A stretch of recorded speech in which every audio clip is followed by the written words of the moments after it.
Hi అండి. నేను last time కూడా దీని గురించే చెప్పాను.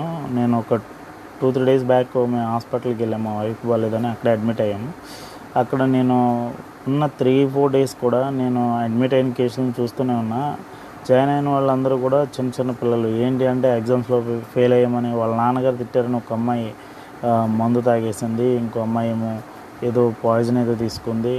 ఒక అమ్మాయి అయితే చనిపోయింది. వాళ్ళ ఫ్రెండ్స్ ఎందుకు మనమంతా ఒకటేసారి చదివాము, మేమంతా పాస్ అయ్యాము, నువ్వు ఫెయిల్ అయ్యావు, నువ్వు ఇలా అయ్యావని చెప్పేసి నువ్వు ఎగ్జామ్ టైంలో మూవీస్కి గట్రా వెళ్ళావని చెప్పి మీ మమ్మీకి చెప్తామని అనేసరికి మేము బాగా భయపడి మమ్మీ ఏమంటుందో లేదా డాడీ ఏమంటారని వాళ్ళ అమ్మగారు బయటకు వెళ్ళి వచ్చేలోపు తిను పాయిజన్ తీసుకుని చనిపోయిందనమాట. పాయిజన్ తీసుకుంది. వాళ్ళ అమ్మగారు వచ్చేలోపు చూస్తే చనిపోయింది. అమ్మాయి చాలా మంచిది. చూస్తే